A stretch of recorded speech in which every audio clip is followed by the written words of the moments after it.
Olá, internautas aqui da TV 61. Estamos começando mais um programa O Direito Achado na Rua, aqui pela TV 61 e pelo Expresso 61. E eu converso hoje com o Alexandre Bernardino Costa. Tudo bem, Alexandre? Como está você? Prazer recebê-lo.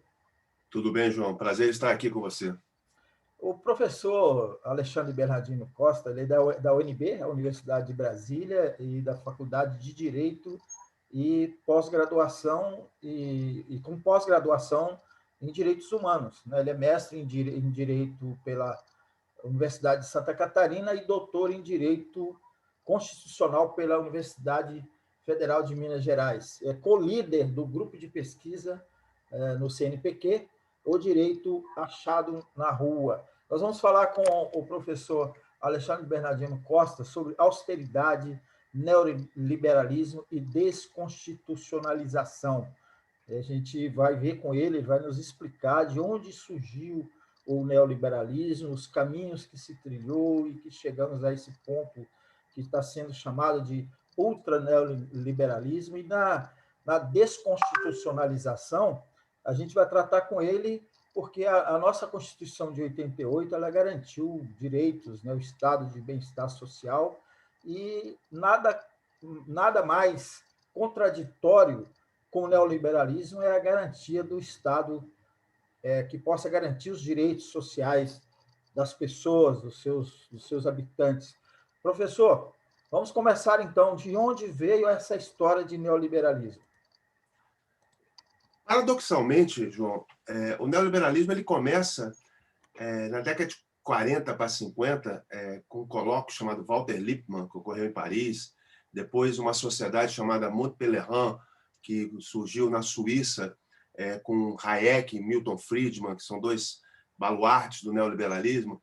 Esse pessoal começou a pensar a economia neoclássica, como eles chamavam, né? Mas a gente chama de neoliberalismo, de uma forma que repetisse o liberalismo com outras vestes. Porque o liberalismo ele pensava a desregulamentação da economia por parte do Estado. O Estado se omite. A ideia do neoliberalismo ela parte do princípio de que é necessária a intervenção do Estado para que o Estado garanta o desenvolvimento econômico pela desregulamentação e por uma regulamentação a favor do Estado, a favor da economia de mercado. O que acontece com isso? Você tem que intervir, por exemplo, para frear os poderes sindicais, para frear os poderes democráticos, para frear qualquer intervenção pública que venha a mexer com os poderes do mercado. Essa ideia que é básica do Milton Friedman, do Hayek, coisa e tal, ela vem a ser aplicada pela primeira vez na década de 70 no Chile do Pinochet. O Hayek, inclusive, tem uma declaração que é bastante curiosa, no mínimo, mas é importante a gente lembrar dela, que é o Hayek, ele afirma que é necessária e mais importante e melhor a liberdade econômica do que a liberdade democrática. Porque a liberdade democrática, segundo ele, só viria se a gente tivesse a liberdade econômica, e a liberdade econômica é o que eles dizem que é liberdade econômica, é essa liberdade de mercado, né? E a primeira experimentação é o Chile do Pinochet. Então, é uma experimentação num ambiente autoritário, onde você mexe com a economia, mexe com os direitos, mexe com as garantias sociais, que é justamente o contraponto ao Estado social que surge no pós-guerra, no pós-Segunda Guerra Mundial, onde a nota básica era do Keynes, né? Keynes, que era o cara que configurava esse Estado social, de bem-estar social, que surgiu na Europa e nos Estados Unidos e norteou o mundo inteiro, de alguma maneira, com direitos e garantias para os trabalhadores para gerar igualdade material, né? Essa primeira experiência é a experiência mais importante, segundo o nosso ministro da Economia, Paulo Guedes, porque ele formou-se na Escola de Chicago, que fez, teoricamente e praticamente, essa modificação no Chile, porque teve uma importação na teoria da Escola de Chicago por parte dos Chicago Boys, né, como é que chamavam os jovens economistas que estudaram em Chicago e retornaram ao Chile na década de 70, o Paulo Guedes é também um Chicago Boy. Ele formou-se justamente nessa época com essa visão de economia de mercado regulada pelo Estado, em favor do mercado, e em detrimento dos direitos sociais. É importante que a gente perceba essa contradição já logo no início do surgimento dessa teoria e prática do neoliberalismo.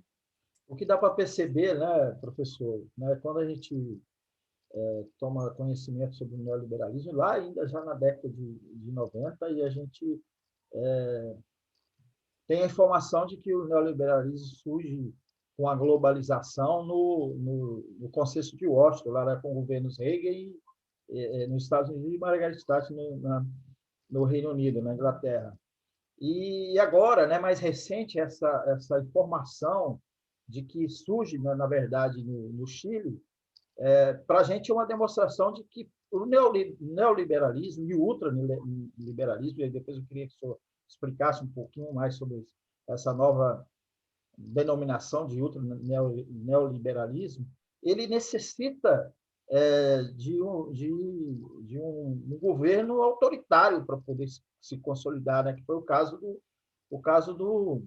do Chile. E aqui no Brasil, a gente está percebendo que, com o próprio Paulo Guedes, né, que esse governo está caminhando para uma feição autoritária e que possa reforçar a consolidação desse ultraneoliberalismo no Brasil. Né? Queria que o senhor analisasse, fizesse esse paralelo, né, do que a gente vive hoje no Brasil com o que foi no Chile no início da década de 70. Total, João, porque o que acontece? A repercussão que houve no Chile na década de 70, ela espraiou pela América Latina toda. Então, a gente teve, após a crise do petróleo em 74, posturas neoliberais por toda a América Latina. Mas não eram governos distintamente neoliberais, porque eram governos nacionalistas, tinham uma visão ainda de colonização dos Estados Unidos nessa intervenção político-econômica na América Latina. A do Chile foi um pouco diferente. E o autoritarismo foi justamente na época em que o Paulo Guedes estudou lá. A gente tem o Consenso de Washington e os governos Thatcher e Reagan num período aparentemente democrático, mas com uma força muito grande e um autoritarismo muito grande para a imposição da retirada de direitos. Porque é muito curioso, a gente tem que chamar sempre a atenção para o seguinte: se você vai retirar direitos dos trabalhadores, se você vai retirar direitos de aposentados, se você vai retirar direitos da sociedade, você tem que ter um ambiente político de uma crise econômica, de argumentos falaciosos, de pacto com a mídia e de um autoritarismo muito grande para poder retirar esses direitos, porque esses direitos são, na realidade, direitos de igualdade. São direitos que vão gerar igualdade material na sociedade. E você abrir mão desses direitos, a sociedade não abre mão, né, gratuitamente, né, só por uma força muito grande por parte do Estado. No Chile, era um Estado ultra-autoritário que a gente vê hoje nas manifestações que ocorreram no ano passado e na Constituinte que nós estamos tendo agora no Chile, as manifestações contrárias à política econômica que foi implementada a partir da Constituição chilena, lá do Pinochet naquela época. É importante que a gente perceba o Chile e a evolução do Chile e o que ocorreu no Chile agora, do ano passado para cá, porque foi justamente o que o Paulo Guedes propôs aqui para a gente.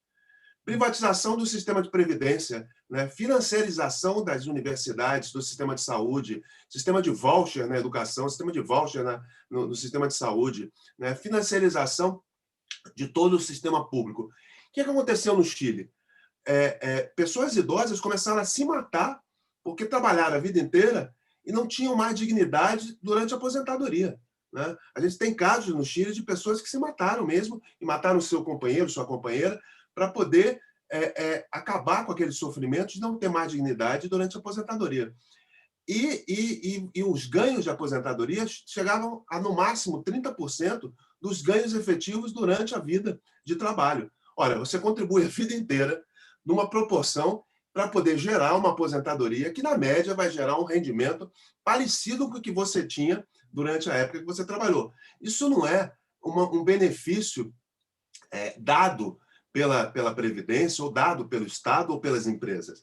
É um benefício de contraprestação de um sistema que funciona assim, e de solidariedade, porque é um sistema onde os mais ricos contribuem para os mais pobres, e há uma compensação nessa lógica. Para poder mudar essa lógica, você tem que ter um sistema autoritário. E é o que a gente está vivenciando no Brasil, João. A gente está vivendo uma exceção de democracia, É. né? A gente E que começou com o golpe de 16, né? Que se criou todo esse ambiente, como você mesmo menciona, a mídia, as pautas bombas, né? O gestamento do governo Dilma, né? Lá em 2013 já aqueles movimentos, né? Que demonstrava que a guerra híbrida já estava se preparando, chegando, entrando no Brasil, né?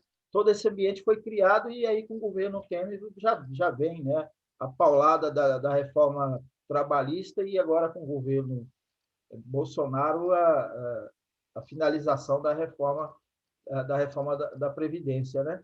Então, professor, todas elas, né, foram mudanças constitucionais, né? E eu queria que você analisasse, né, toda essa, né, pegando lá da Constituição de 88, que é a Constituição Cidadã, a Constituição que garante o direito, queria que você analisasse essa Constituição, né, e você entra no governo Fernando Henrique com a primeira reforma da nossa Constituição. Então, é todo esse aparato também de tirar direitos dentro da Constituição. Perfeito, João, porque o que acontece? A gente tem um pacto constitucional em 88 bastante democrático, apesar de alguns penduricalhos da ditadura que ainda permaneceram na Constituição, Forças Armadas, polícias estaduais, uma série de justiça, que ainda tinham características do autoritarismo. A gente teve ganhos muito bons, muito efetivos, por causa dos movimentos sociais, inclusive, né? A gente tem que lembrar sempre de uma coisa presente, que é o SUS, resultado do movimento sanitarista, que já vinha de antes e conseguiu ter força na Constituinte para mudar o sistema de previdência, que era um sistema de contraprestação, que você tinha que pagar a previdência para poder ter direito à previdência e ao sistema de saúde, e o sistema de saúde passa a ser universal e gratuito no modelo inglês, só que muito maior do que o modelo inglês, porque o Brasil é enorme e com uma desigualdade absurda. Então, o SUS é um modelo de transferência de renda que poucas pessoas conseguem entender a grandiosidade e a importância dessa transferência de renda que tem o SUS. E o SUS, só para exemplificar, você tem o direito das mulheres, você tem o direito das crianças e adolescentes, você tem o direito dos indígenas, você tem uma participação social enorme na Constituinte de 88, que gerou uma Constituição negociada muito além do que o centrão da época queria. A gente tem que lembrar do Mário Covas, que foi importante nesse processo, né? Quem vivenciou aquele período sabe muito bem. Mas logo no começo, algumas garantias constitucionais, lá no governo Fernando Henrique, já no governo Collor, começam a se abrir, né? A abertura para o mercado, né? As bandeiras de modernização e globalização econômica, e depois, com o governo Fernando Henrique, de abertura econômica e privatizações, né? As privatizações, só para fazer um parênteses, João, elas me chamam muita atenção, porque as privatizações, quando você vai privatizar uma empresa e você começa a argumentar que a empresa tem corrupção, eu começo a me torcer aqui. Por quê? Porque a corrupção é a transferência privada, é a apropriação privada do que é público. Agora, não existe maior apropriação privada do público do que uma privatização daquilo que não interessa ao público. Daquilo que não interessa que seja privatizado pelo público, né? Porque pode até ter alguma coisa que tenha interesse que seja privatizado. Agora, daquilo que dá lucro, daquilo que sustenta direitos para o público, qual é o interesse da privatização? Só para o privado mesmo. Então, não existe grau de corrupção maior nesse sentido. Então, você tem já a questão da governabilidade, que é difícil com essa Constituição cheia de direitos, né? A gente teve recentemente uma liderança do governo dizendo que a gente tinha que ter uma nova Constituinte para suprimir os direitos, né? Que é o discurso deles. Ou seja, esse país é ingovernável se a gente tiver direitos. É governável se a gente tiver um sistema econômico que funcione livremente. Lá no final do século XIX, o país seria ingovernável se não tivesse, se acabasse com a escravidão, né? Então, o fim da escravidão, esse argumento da elite, né?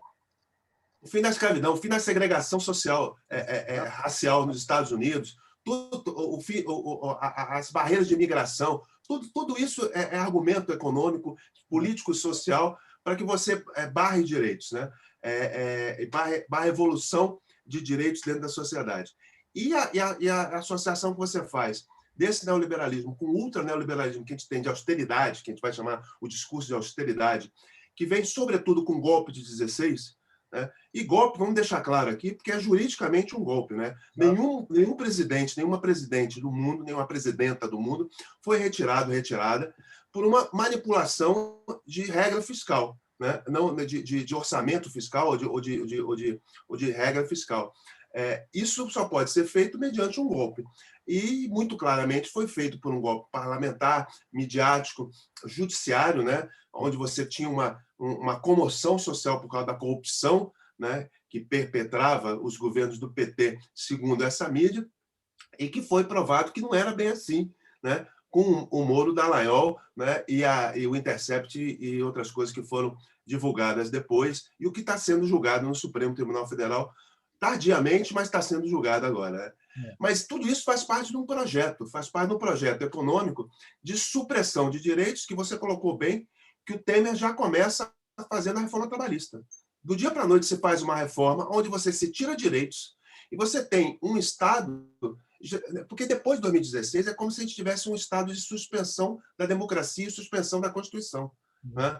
Vários constitucionalistas dizem hoje que a gente tem um período de democracia até 2016, e depois de 2016, com o golpe, a gente tem um estado de democracia, para utilizar o Boaventura de Souza Santos, democracia de baixa intensidade, né? Então você tem...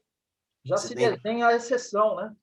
Exatamente. Você tem a exceção já no golpe. E aí você tem uma exceção social e política que já existia com uma polícia ultraviolenta, com uma exclusão da população negra e periférica, e com uma exclusão de direitos que se aumenta e se perpetra com as reformas, as chamadas reformas deformantes, né, da Constituição e desconstituintes de direitos, aí vem a Constituição, né, a desconstituição dos direitos, que já começou lá com o Fernando Henrique, mas elas são grosseiramente e feitas de uma forma muito aviltante a direitos, com a reforma trabalhista, a reforma da Previdência, essa reforma administrativa que está sendo proposta, né, você desfigura o Estado completamente, você desfigura os direitos dos trabalhadores, sempre com um argumento, é muito curioso, João, porque o argumento econômico, eu passei a ler um pouquinho de economia e é muito curioso, né, porque você vem com o argumento da fada da confiança, segundo um outro economista chamado Paul Krugman,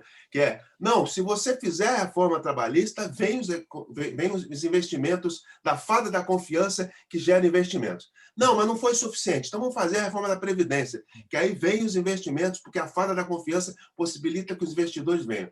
Aí não foi suficiente, a gente tem que fazer a reforma administrativa. Aí você desmonta o Estado, aí vem a fada da confiança, não, a fada da confiança não veio. Aí você tem que fazer uma reforma tributária que facilite ainda mais para o mercado, e você vai ter um sistema de arrecadação cada vez mais frágil, e a fada da confiança continua não vindo. Ou seja, você acaba com todos os direitos da Constituição de 88, a fada da confiança não vem, você não tem desenvolvimento econômico, porque não é assim que funciona, e aí você tem um argumento, não, mas eu consegui sanear as dívidas, porque eu zerei as dívidas. Não, só que você não consegue zerar as dívidas, porque você não consegue gerar economia e não consegue gerar tributação para pagar a dívida pública. Então, o teto de gastos é outro aviltamento à Constituição violentíssimo. A emenda do teto de gastos, que a gente brinca que seria a emenda do final do mundo, né? Ela é uma emenda que só o Brasil fez na proporção que nós fizemos um controle de gastos inscrito na Constituição por 20 anos, engessando gastos públicos em saúde e educação, que são dois gastos que eles tendem a ser crescentes, sobretudo com uma população que ainda não está educada na sua plenitude, não tem um sistema público pleno de educação e não tem um sistema de saúde pleno de atendimento. Então, você tem um gasto que seria crescente. Se esse gasto está limitado ao ano anterior, você tem um gasto decrescente. E esse gasto decrescente, por causa da inflação e por causa da evolução da sociedade, acaba tendo uma supressão desses direitos básicos, que são saúde e educação. Agora, saúde e educação, no modelo de desenvolvimento de qualquer teoria desenvolvimentista, são básicos para o desenvolvimento econômico. Sem saúde e educação, na nossa visão, eles são básicos para a integração humana, né? Além do desenvolvimento econômico. Mas para os economistas, né? Para o desenvolvimento econômico, isso também é básico. E aí você acaba diminuindo esse investimento também, porque tem uma fatia de mercado também na educação e na saúde, e você tem que abrir as portas disso também para o mercado. É muito violento esse processo, João, e as pessoas não se dão conta do grau de violência que tem nesse processo e do tanto de manipulação que tem que ter para você fazer isso sem que a sociedade tenha uma reação bastante forte contra isso, né? A gente tem argumentos acadêmicos bastante claros contra isso. A teoria da austeridade econômica e desse neoliberalismo, ela não se sustenta, inclusive epistemologicamente, porque o mercado que eles dizem que existe, ele não existe, porque o sujeito neoliberal, que é esse sujeito que investe no mercado, que é um sujeito individual, que age segundo o interesse próprio, e isso vai acabar gerando um interesse coletivo adequado, isso é falso, porque o mercado é composto de grandes holdings empresariais que estão em alguns países do mundo e agem em interesse próprio como cartéis, e é assim que se reproduz o mercado, né? Agora a gente tem o chamado GAFA, né? Google, Facebook, Amazon, como é que é? GAFAM, Microsoft e Apple, né? São as grandes empresas de plataforma digitais que controlam boa parte do mercado mundial, e a gente acaba sendo refém desse sistema político-econômico absolutamente autoritário, não mais autoritário aos moldes do Pinochet, aos moldes das ditaduras latino-americanas. A gente tem que lembrar que, naquele período, a gente estava vivendo a ditadura civil, empresarial, militar aqui no Brasil, né? E a gente está vivendo um outro tipo de estado de exceção, onde há um populismo de extrema-direita, onde você tem uma manipulação do judiciário, inclusive, junto com o legislativo, que consegue fazer esse tipo de desconstitucionalização da Constituição de 88, sob o argumento de que seria melhor que a falha da confiança vai vir em algum momento. Não vai vir nunca desse jeito. Não vai vir nunca. Exatamente. A máquina ideológica, né, ela é poderosíssima, né?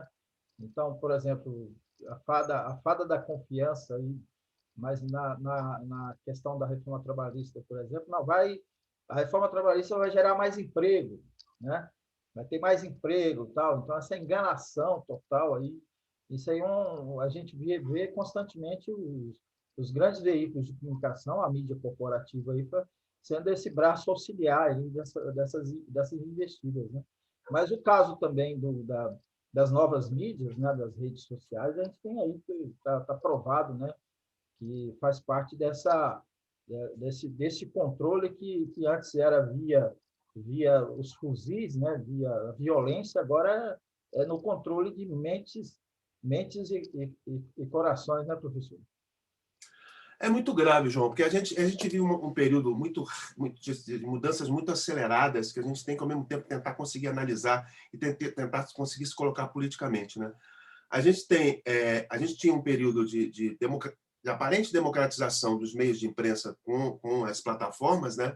E a gente tem um lado que é isso, né? Mas tem um outro lado que é a manipulação dos algoritmos por parte das empresas que induzem comportamentos sociais de uma maneira absurda, né? Isso está comprovado nos comportamentos, inclusive eleitorais, no Brasil e nos Estados Unidos, com Bolsonaro e com Trump, né? E com comportamento político, por exemplo, na Inglaterra, em relação ao Brexit, né? Então, você tem a manipulação de sociedades inteiras em relação a valores que ela não compartilha de forma mais clara, mas acaba compartilhando por redes sociais por causa dessa multiplicação de mentiras que são colocadas nas redes sociais e são reproduzidas como se verdade fossem, né? É vendido para toda a sociedade como se a gente tivesse direitos demais, como se os trabalhadores fossem perdulários, como se o Estado fosse perdulário, como se a gente gastasse demais com o Estado, como se todos os funcionários públicos fossem vagabundos. Isso se reproduz na mídia e se reproduz nas redes sociais, né?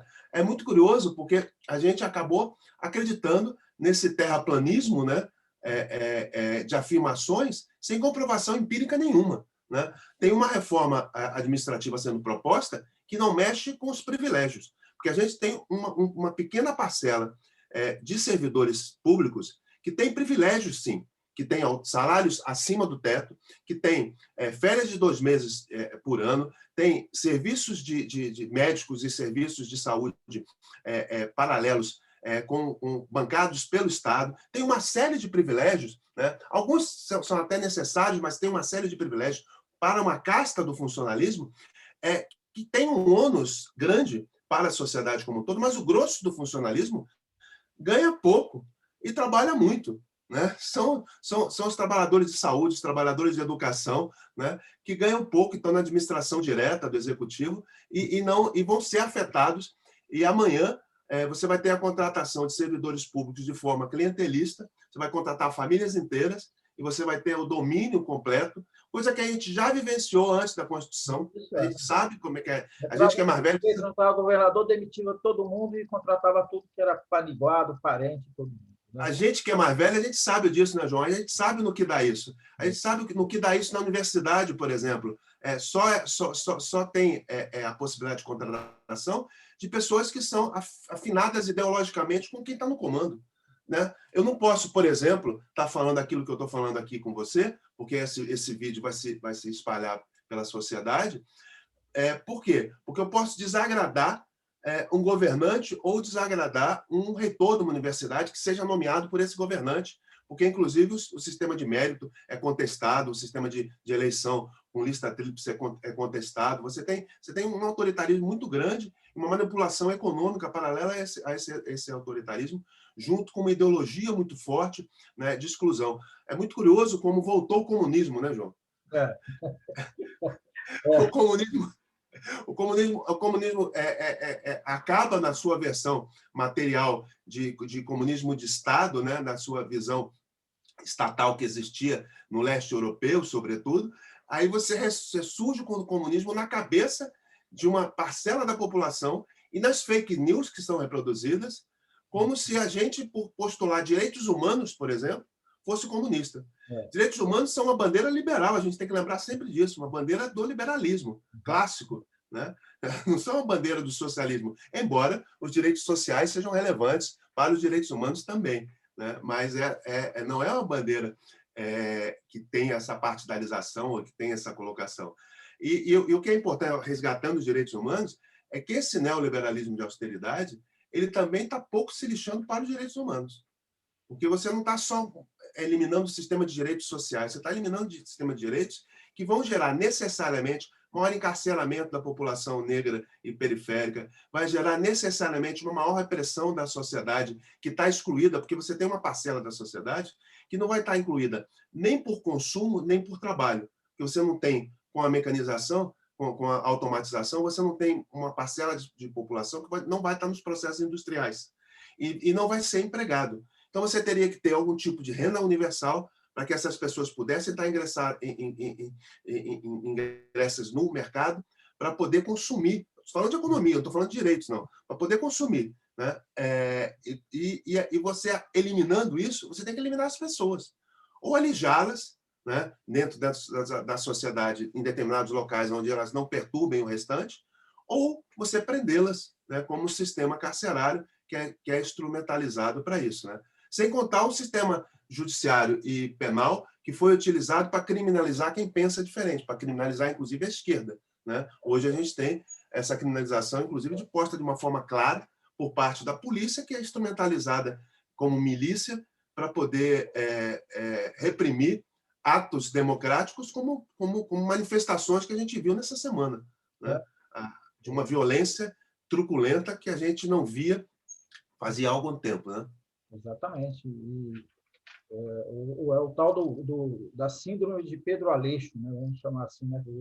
É o guarda da esquina. Né? Então, qualquer um aí acha que pode. Né? Eu estou aqui em Cuiabá, professor, estou em Cuiabá, capital de Mato Grosso, e nós tivemos aqui um artista plástico, grafiteiro, que foi ameaçado por um bolsonarista, né, com arma, né, que se acha no direito de reprimir uma expressão artística só porque ela é contra o presidente da República. Professor, nós temos mais dois assuntos aqui que eu gostaria de tratar com você. O primeiro é o seguinte, falar um pouco mais de privatização. E aí, nisso também, eu queria que você analisasse um pouco essa conjuntura econômica que a gente vive, essas investidas, né, que vem aí, né, a fatiação de Petrobras vai sendo destruída em pedaços, privatização de Correios, privatização de Eletrobras. Queria que você fizesse uma análise dessa conjuntura atual que a gente está vivendo neste governo aí de desmonte do Estado. João, esse negócio da privatização, como eu falei para você, a apropriação privada de coisa que é pública, ela é a corrupção. Se ela não é por interesse público, ela é corrupção. Por que acontece? Você construiu ao longo de décadas um patrimônio público. Teve um esforço da sociedade para construir esse patrimônio público, como uma empresa como a Vale, por exemplo, né? Aí, de repente, você entrega esse patrimônio sob o argumento de que tem corrupção nela e de que ela é mal administrada, né? A má administração de uma empresa pública, ela é segundo um parâmetro economicista da empresa privada, né? Que faz com que, por exemplo, vocês trabalhem com as barragens no limite do limite do limite da legalidade e no limite do limite do funcionamento, que foi o que fez com que acontecesse Mariana e Brumadinho. Aí vocês vão falar, mas não tem nada a ver uma coisa com a outra. Tem tudo a ver. Tem tudo a ver. Porque com o controle público de uma estatal, e a gente que é servidor público sabe como é que funciona, você não vai além do limite sob o argumento financeiro. Agora, sob o argumento financeiro de quem está na Bolsa de Valores e tem que ter mais investimento para crescer o índice da Bolsa de Valores, você tem que ir no limite da exploração capitalista daquela empresa. Né? Não estou nem falando contra o capitalismo, não, mas contra essa visão que faz com que você não sopese o prejuízo e o benefício de seres humanos, vidas humanas e de natureza, em relação à Vale, por exemplo. Né? Então, você privatiza, a sociedade perde duas vezes. Perde porque perdeu a Vale, perde porque perde o lucro que a Vale tem e perde porque a Vale comete crimes que não são responsabilizados e os crimes não têm volta. As vidas humanas não têm volta, a natureza vai demorar dezenas de anos para poder retornar ao estágio inicial. Né? Em relação à Petrobras, a gente tem muito claramente que inclusive, a Lava Jato foi um mecanismo de aviltamento da Petrobras. Né? A Petrobras é muito curioso porque o pré-sal ele ia possibilitar a dobra no nosso PIB. Por incrível que pareça, a ideia do pré-sal é que ia gerar a dobra do nosso PIB quando o barril de petróleo estivesse em alta. Né? E a gente teria isso. E o argumento de corrupção na Petrobras para poder aviltar toda a negociação da Petrobras e poder argumentar para que ela pudesse ser privatizada de forma fatiada, ela é justamente esse grau de corrupção máximo. Né? Você argumenta que há os 10% do garçom, que é os 10% da corrupção que é passada com diretores da Petrobras, que não eram necessariamente do PT, que vinham antes, inclusive, que vinham desde antes. Né? Então, você tem uma parcela de partidos políticos de toda a ordem, né, participando da nomeação desses gestores da Petrobras que eram, né, executores de corrupção, que foi identificada, que foi trabalhada, que a gente tem que condenar, mas, sob esse argumento, você acaba gerando o grau máximo de corrupção, que é a privatização e abrir mão dos ganhos para a sociedade e do benefício que isso ia poder ter, por exemplo, vinculado à educação, que havia uma vinculação de gasto para a educação com pré-sal e que agora já foi por água abaixo. Né? Já foi por água abaixo. Né? Então, a gente tem essa privatização da Eletrobras, por exemplo, né?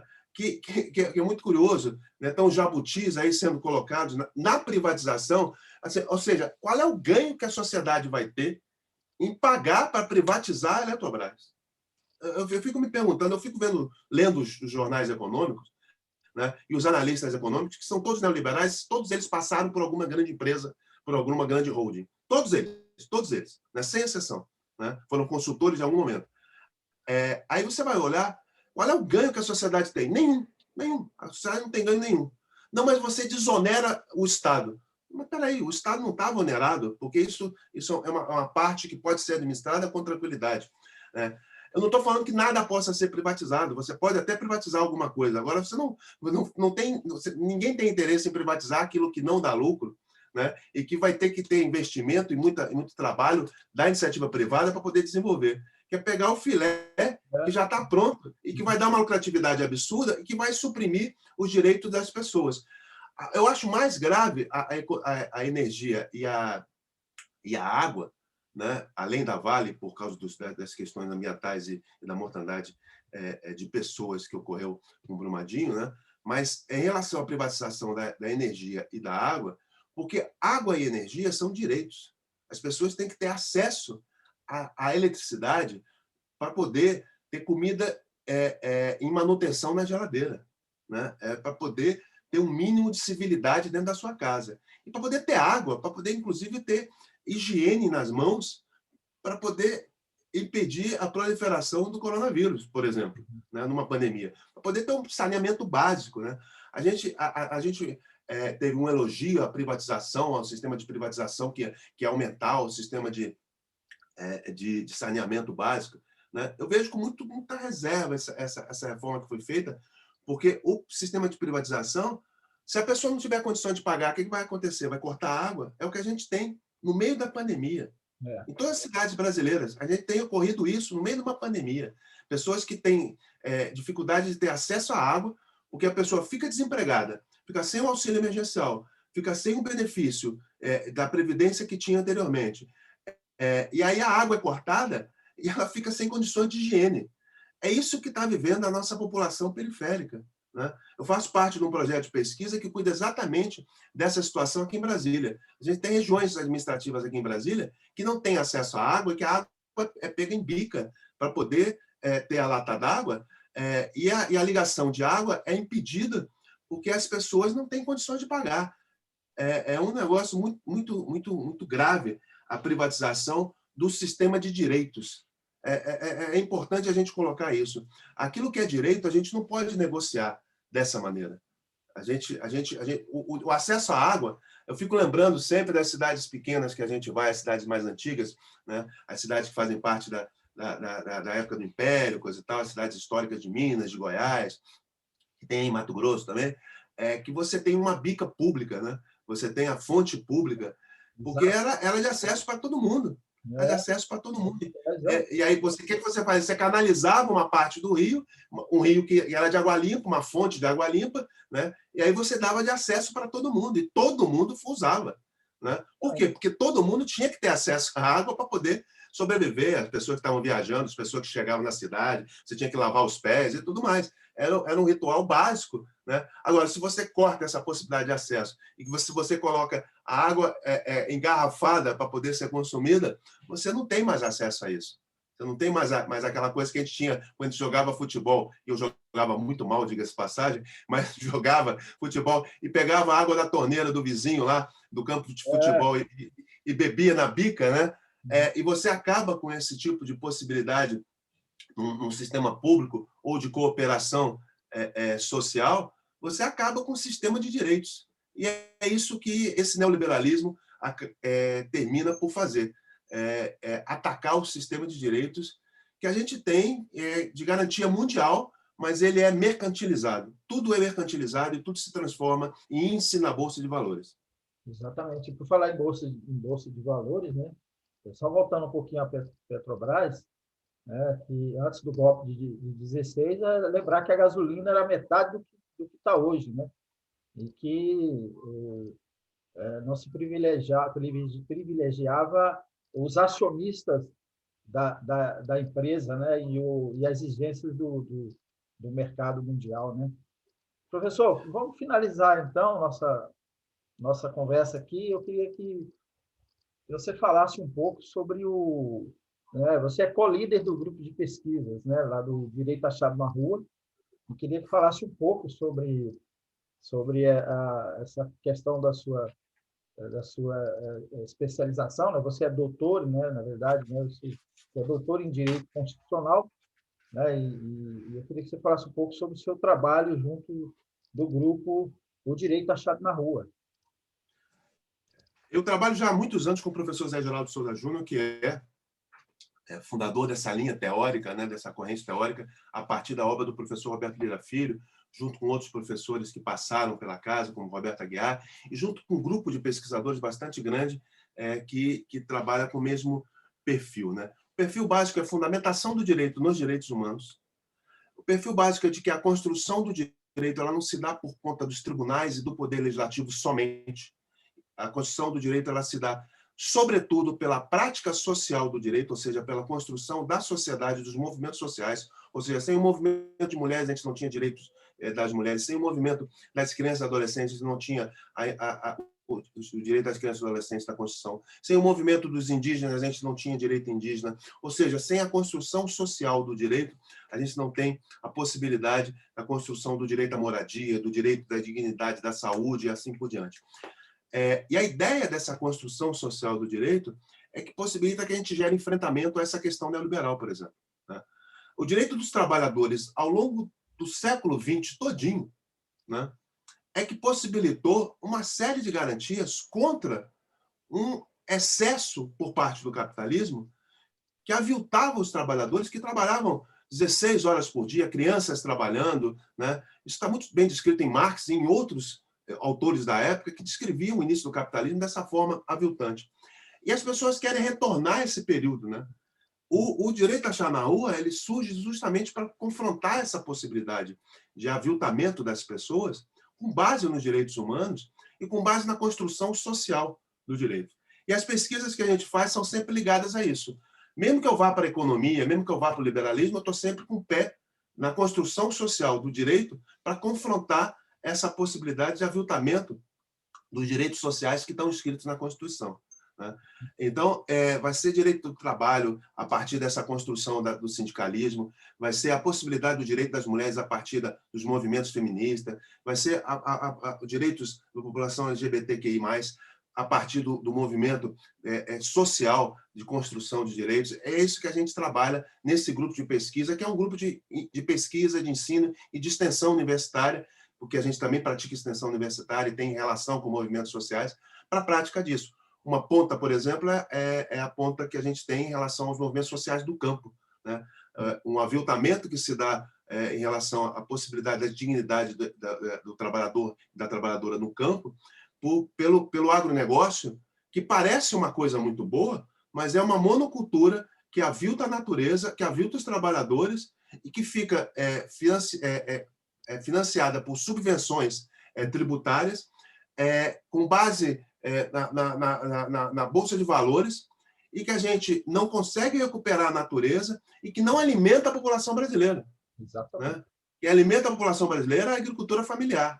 Então, a gente tem que ter essa visão para poder trabalhar os direitos dos trabalhadores e das trabalhadoras e postular ainda pela reforma agrária, que é um postulado da Constituição de 88, que está lá e que nunca foi feito efetivamente. E o pouco que foi feito foi porque os movimentos sociais, como o MST e outros, né, empurraram para que a gente pudesse fazer um pouquinho de reforma agrária. Né?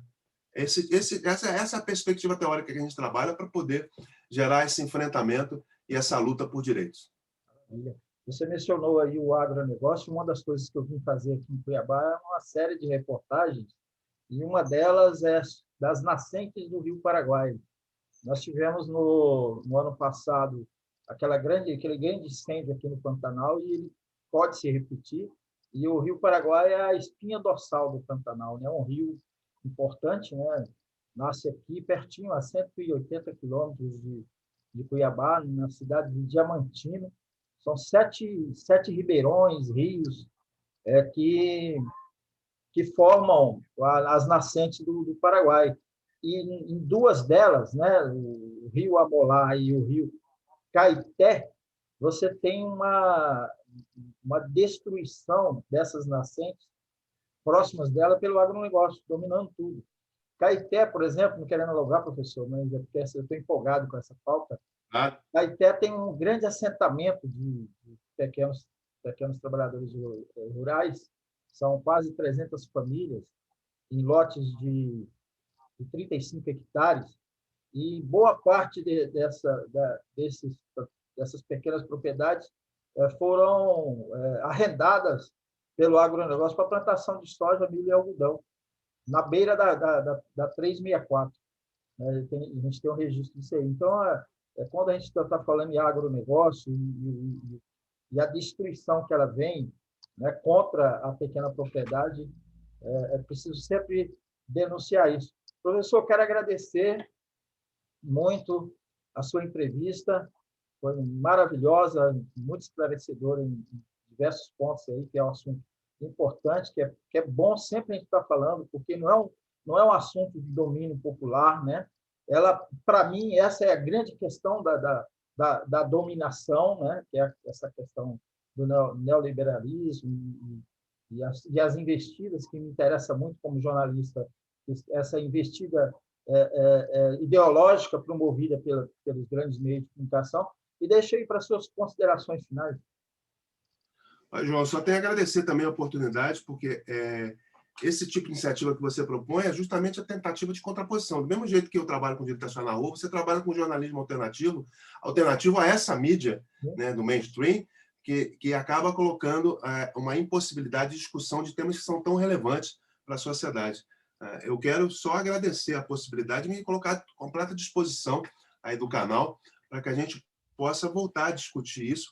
Essa questão do agronegócio, por exemplo, eu tenho orientandos e orientandas, né? Eu me lembro de uma que trabalhou a questão do agro é tóxico, né? Por causa do agrotóxico que é liberado no Brasil e que não é liberado nem o que se fabrica a partir do Canadá, por exemplo, que é um grande produtor de agrotóxico, não é permitido lá, mas aqui é autorizado, e que polui rios e que mata nascentes, como você falou, e que polui o próprio alimento, quando produz algum alimento, e vai para a mesa das pessoas com sementes transgênicas e com agrotóxico. Né? E aí a gente acaba consumindo esse tipo de coisa e não sabe por que desenvolvemos tantas doenças e que não geramos um desenvolvimento alimentar adequado. Né? A gente tem que trabalhar o direito à alimentação para além da possibilidade de comer alguma coisa todo dia. Tem que comer alguma coisa saudável. Né? Tem que comer e comer alguma coisa saudável. Isso também é direito. Né? A gente tem que brigar por isso. Muito bom. Então, vamos convidar aí os orientandos, né? E você volta também em outra oportunidade, é só agendar. E a TV 61 aqui, no nosso programa, né? Que é o Direito Achado na Rua, na TV 61, né? E com uma grande... Eu quero agradecer muito ao professor José Geraldo Souza Júnior, né? Que, aliás, ele é o meu pauteiro, né? Olha só que coisa chique, né? Eu tenho um pauteiro da altura, que ele é que organiza todas as entrevistas, passa os contatos, organiza os temas, eu acho isso sensacional. Obrigado, Alexandre. Então, volte. Obrigado a você, João. Valeu? Um abraço. Tamo junto. Tamo junto.